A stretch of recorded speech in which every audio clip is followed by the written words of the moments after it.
Good evening, here are tonight's top stories. An early morning fire leaves a domestic worker and mother homeless. A contractor thwarts a robbery attempt, leaving a suspect hospitalized after being shot. An 18-year-old father is critically injured in a hit-and-run accident. A teen is stabbed and robbed by a gang at Movitown. A fatal fire destroys multiple homes in Bushot, West Coast Burbis. A UG student is found dead in a Cummings Lodge apartment, no foul play suspected. Jason Isaacs is arrested in connection with the 2021 murder of Hemraj Pardesi. Anguila removes visa requirements for Guyanese and Colombian nationals. A teen farmer is fatally stabbed by a drinking buddy in North Rupununi. Additionally, a 19-year-old laborer is arrested for unlicensed firearm possession, and a teen dies after giving birth amid dengue complications. Stay tuned for the details of these stories. Please remember to like, share and subscribe to our channel for more news. Teen stabbed and robbed by gang at Movitown. An 18-year-old was viciously attacked and robbed by a gang of men while in the washroom at Movitown on Saturday evening. The incident occurred around 7 p.m. and involved approximately 7 assailants. Reports indicate that the young man was stabbed with an ice pick and had to seek medical attention for his injuries. The attackers stole his cell phone and cash before fleeing the scene. The victim has since filed a report at the Turkian police station. The police are currently investigating the incident and searching for the perpetrators. Early morning fire leaves domestic worker and mother homeless. A devastating fire early Tuesday morning has left a domestic worker and her mother without a home. The blaze engulfed their residence at Lot 240, Bristol Street, Anguila Avenue, New Amsterdam, Region 6, East Burbis Quarantine, around 4 a.m. Leona Seeley, known as Michelle, a 26-year-old domestic worker, reported that she overheard her brother threatening to burn down the house at about 6 p.m. on Monday.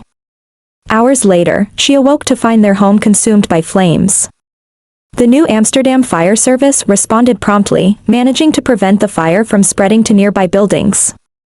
Police have since arrested one man as the investigation into the incident continues. Teen dies after giving birth amid dengue complications. Lanita Jacobs, a 19-year-old resident of Hampton Court, Region 2, tragically passed away after giving birth to a baby boy at Suddy Public Hospital. Jacobs, who was 8 months pregnant, was admitted to the hospital last Wednesday after complaining of feeling unwell. She underwent an emergency cesarean section, and her newborn son was placed in the neonatal intensive care unit, ICU, due to critical condition. Following the birth, Jacobs was transferred to Georgetown Public Hospital. Unfortunately, she succumbed to her condition on Saturday. Relatives shared that doctors diagnosed Jacobs with dengue fever and noted she experienced severe bleeding post-surgery. She was transported to Georgetown via ferry accompanied by an ambulance, though her family believes airlifting might have improved her chances of survival. Jacob's body now awaits a post-mortem examination at the GPHC mortuary. 19-year-old laborer arrested for unlicensed firearm possession. Omali Metis, a 19-year-old laborer from Sofia, found himself in police custody after a late-night interception in Georgetown. At around 0:30 HRS, police stopped Metis on his white Honda XR motorcycle, which lacked registration numbers or documentation, at the junction of Regent and Wellington Streets. Following protocol based on received information, officers conducted a search of Metis. To their discovery, they uncovered a .32 Taurus pistol with a magazine concealed in his pants crotch. Metis confessed that he did not possess a valid firearm license. Subsequently, he was formally informed of the offense, arrested on the spot, and transported to the Brickdam police station. At the station, the firearm was documented, marked, and secured in a transparent evidence bag in Metis' presence. It was then entrusted to the station sergeant for safekeeping as part of the legal process. Metis remains in police custody pending further legal proceedings, where he is anticipated to face charges related to the possession of an unlicensed firearm. Teen farmer fatally stabbed by drinking buddy in North Rupununi. An 18-year-old farmer, identified as Joao King, tragically lost his life on Sunday afternoon after allegedly being stabbed in the chest by his drinking companion. The incident occurred between 17:15 and 1800 hours while King was socializing with the suspect at a neighbor's residence. King's 25-year-old sister, during an interview with Kaiser News, recounted the harrowing details. She explained that an argument erupted between King and his drinking buddy, escalating to the point where the suspect armed himself with a knife and fatally stabbed King. The attack occurred in the presence of their 12-year-old sibling and another relative, adding to the family's trauma. King's sister received a distressing call from her child's father, informing her of Joao's death. She described arriving at the scene to find her brother's lifeless body on the ground, surrounded by onlookers. He was just lying there, with a stab wound on his chest, she recalled.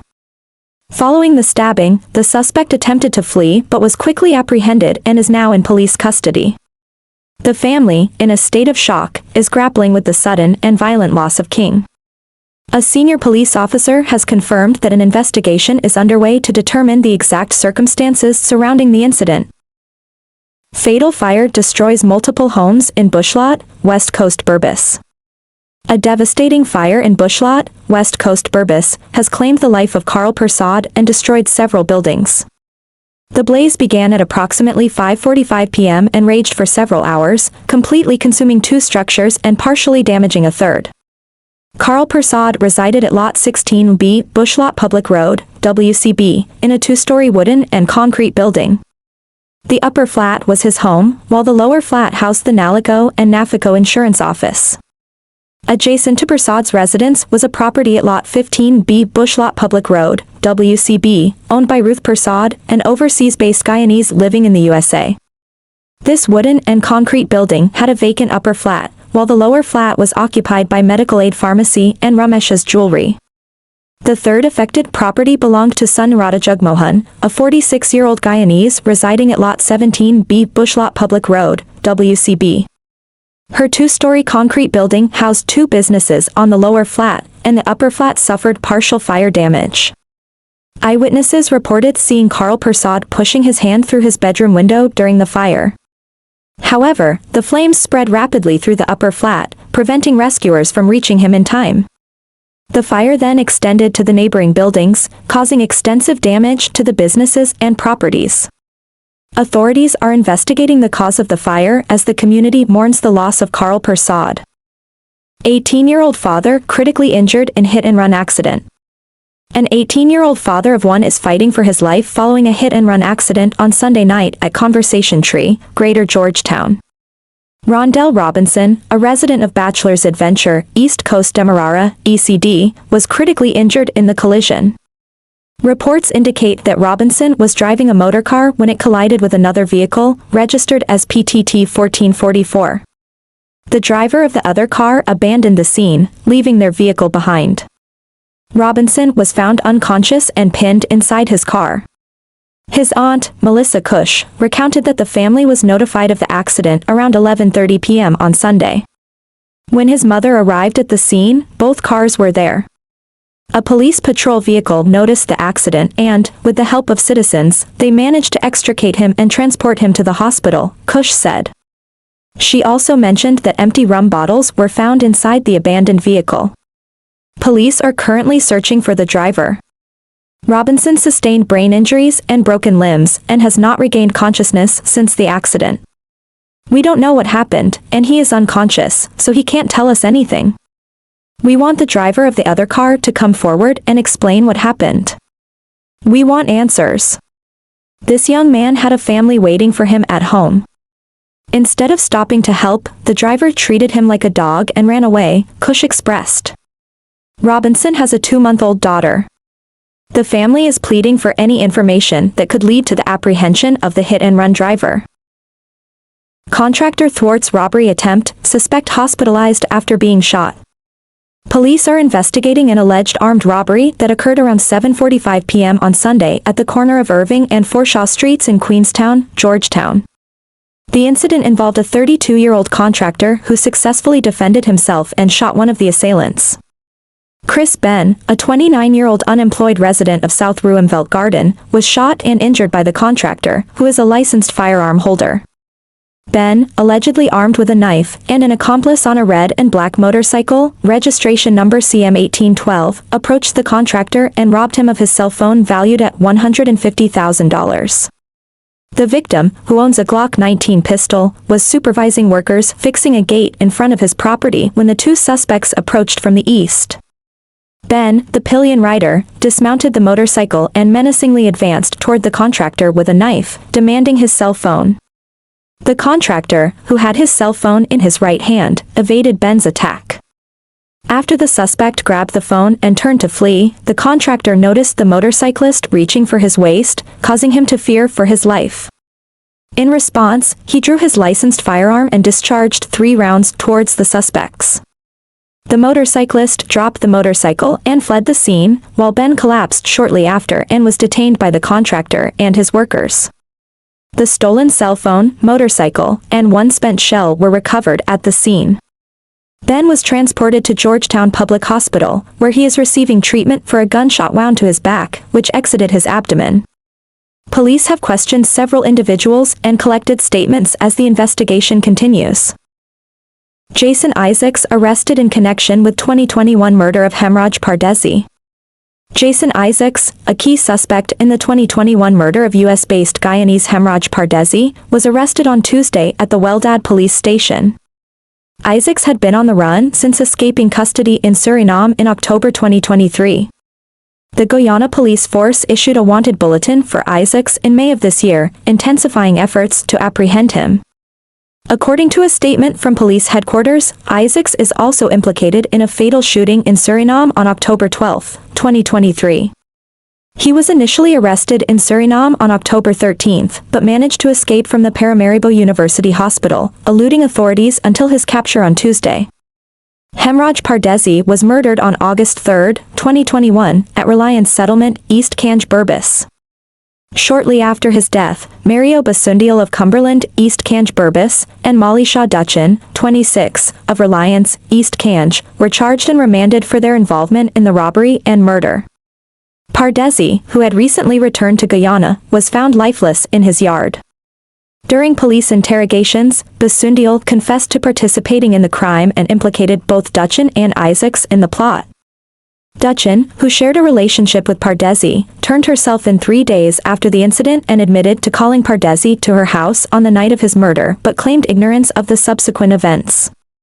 However, Basundial revealed that Dutchin had lured Pardesi to her house via a phone call and then contacted Isaacs after he left. Basundial and Isaacs then reportedly went to Pardesi's yard and attacked him. Isaacs' arrest marks a significant development in the case as authorities continue their investigation into the murder of Hemraj Pardesi. Anguila removes visa requirements for Guyanese and Colombian nationals. In a significant move to strengthen regional ties and enhance economic collaboration, Anguila has announced the removal of visa requirements for nationals of Guyana and Colombia. The decision was made by the Executive Council on June 27, 2024, and was publicly disclosed by Anguila's Minister of Home Affairs, Kenneth Hodge, on Monday. This means that effective immediately, these persons will no longer be required to apply for a visa prior to entering Anguila, the official release stated. The press release highlighted that this policy change aligns with the government of Anguila's commitment to fostering stronger relationships with regional and international counterparts. It also reflects a broader strategy to develop a sustainable migration policy, aiming to boost tourism and facilitate business development. This decision mirrors a similar move by the United Kingdom, which lifted visa restrictions for Guyanese and Colombian nationals on November 9, 2022. By aligning with the UK's visa policy, Anguila seeks to improve bilateral relations and economic interactions with Guyana and Colombia. Further, the release indicated ongoing discussions between Guyana and the British Virgin Islands, BVI, to remove visa requirements. These talks advanced during the 46th regular meeting of CARICOM heads of government in February. In addition to regional efforts, Guyana is also pursuing visa-free travel agreements with European Union (EU) countries. President Dr. Irfan Ali announced in July 2023 that at least 5 EU countries support Guyana's bid for Schengen visa-free travel.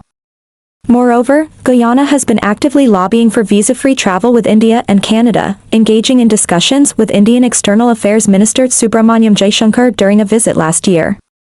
The removal of visa requirements for Guyanese and Colombian nationals by Anguila is a pivotal step in strengthening regional cooperation and enhancing economic ties, marking a new era of mobility and collaboration between these nations.